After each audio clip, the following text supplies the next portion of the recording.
Alright guys, one last tour of this greenhouse. We have officially sold our farm and we are going to do a little traveling and adventuring as a family.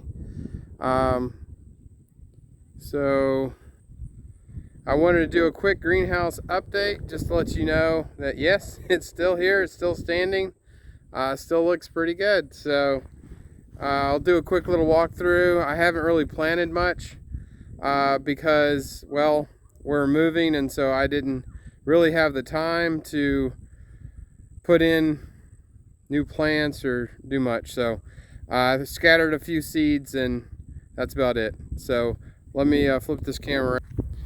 All right, so you can see the roof. That material is pretty nice. So just have a few things in here, just some lettuce. I think I scattered a pack of seeds. A lot of the seed was just old, so it didn't germinate, and it may randomly germinate once it cools down. But you can see some of the romaine came up, and that is asparagus. It's been in there a few years, so it's actually getting ready. So if you start cutting it, you can start harvesting. You can see the shoots are getting really nice and thick. That's what you want to see. And yep, it got a little out of control. It needs to be cut down. So still using Master Blend. So for lettuce and everything, 10 grams per 5 gallons. 10 grams of the calcium nitrate per 5 gallon bucket, and then you do half, so 1 to 1 to half. So 5 grams per 5 gallons. So usually I make a concentrate in a bucket.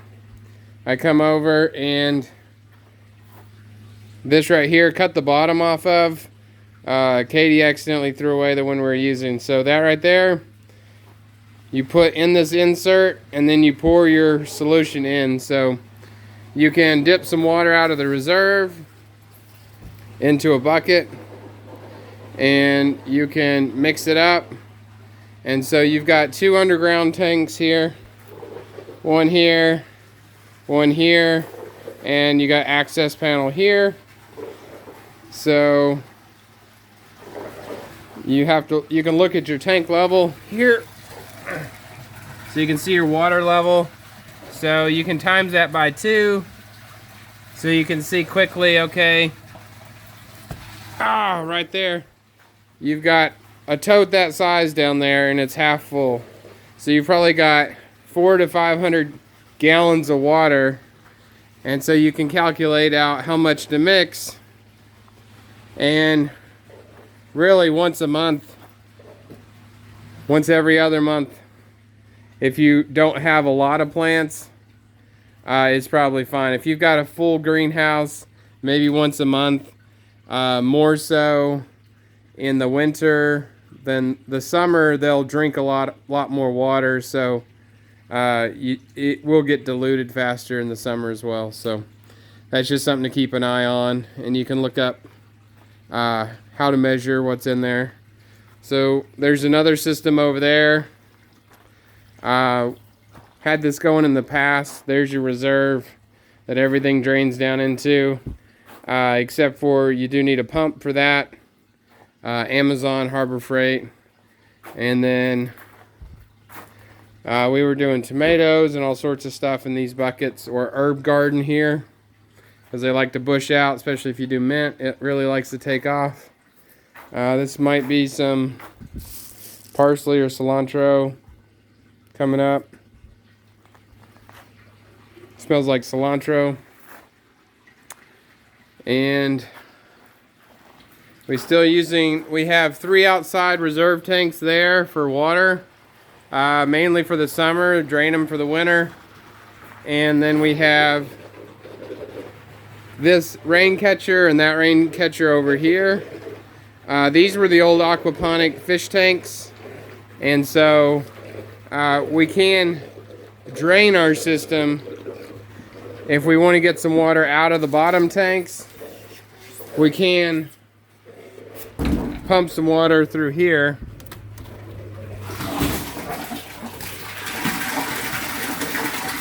And drain some water out. And then it'll drain to the outside if you turn on the valves. So turn on that valve and that valve, and then it goes to the outside.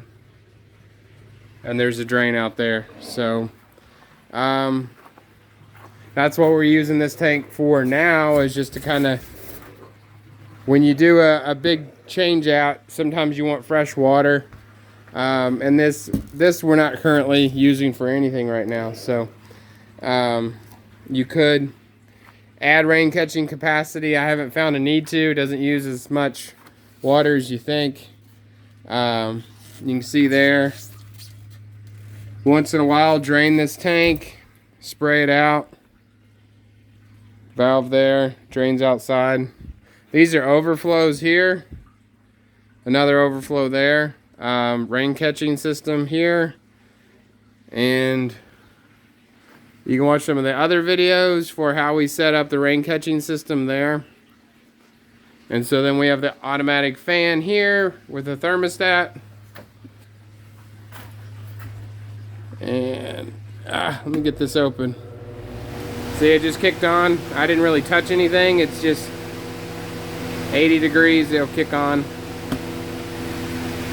And that's nothing we're currently using right now. So this was an old swirl filter. If you want to run the fish tanks on both sides, you can switch it back to aquaponics, and then it swirls around here, and then the water flows into here and then goes back into the system.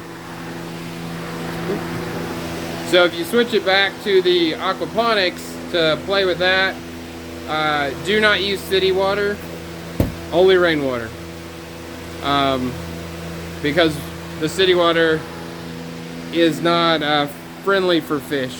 So that's kind of what we found out, was it's rainwater so better with the pH balance, and it's not hard water or anything. It's just perfect for everything. So we don't put any city water in here.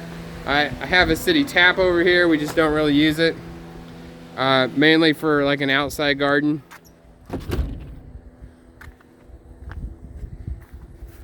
Let me switch back over.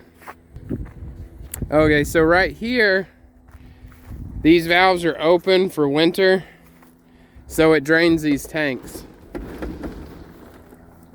So that lets them not bust for winter. And then it drains that pipe. This fig tree needs to be cut back a little bit. So then you have a drain. The drain's currently open right there. So what you can do is hook a hose to that. You can also water a little garden area here using your rain totes.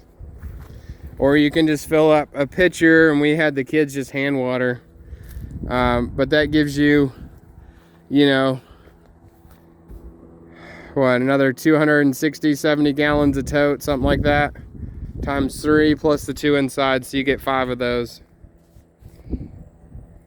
And then over here you've got 2 peach trees,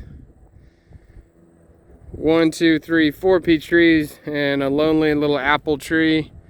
The other apple tree we planted didn't make it, so still need another one planted. You can see the pond we dug. We were gonna irrigate that. On the back side there's irrigation. We were gonna make another garden area down there and have that fed through a pump off of this probably 15,000-20,000 gallon natural rain catcher.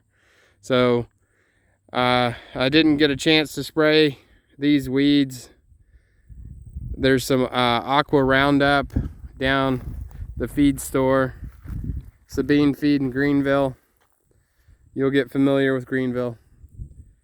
So anyway guys, I'm basically talking to the new owner just in case I don't get a chance to come meet up.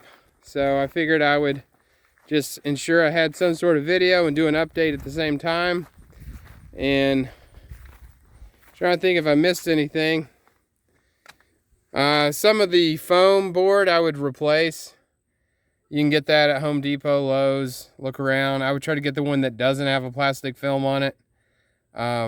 Like the blue board has a thin plastic kind of, I don't know, some sort of shrink wrap type film. I would get the one that doesn't if you can. And then just drill your holes for your net pots. And there's some new net pots in there. But Master Blend is the grow solution. And you can get that off. You can get off eBay anymore.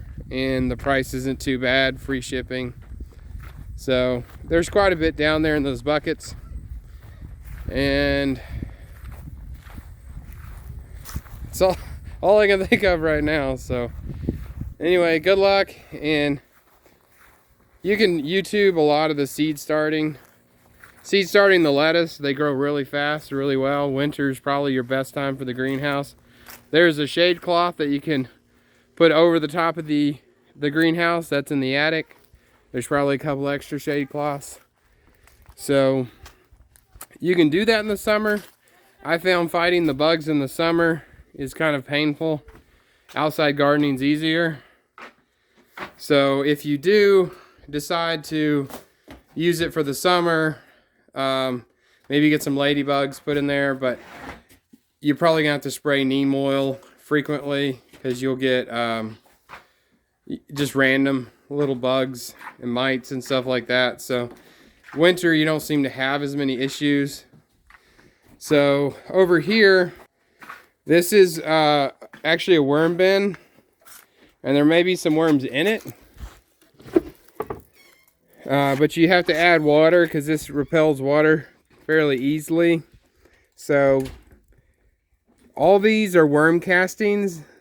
It's basically like super miracle grow for your garden or your plants. So you can sprinkle this around. You can start your seedlings in this. You can look up vermipost. But you can add red wigglers in here if you don't end up finding some. But you can put you can read up on what all you can put in here. We put piles of leaves, and this is all that's left. It was piled all the way to the top. So you can put food scraps, really not citrusy type foods, but you can put all sorts of other different scraps, banana peels, stuff like that. Usually I dig a hole and just bury it in there. If you've got a good worm population, they just eat it down. So it kind of eliminates some of the scraps going out. There is an old chicken coop down there, and you can look up some of our old videos, and the nesting boxes and stuff are already down there, so you can get the eggs from the outside. Trying to think what else, but that's all I can think of right now. All right, good luck.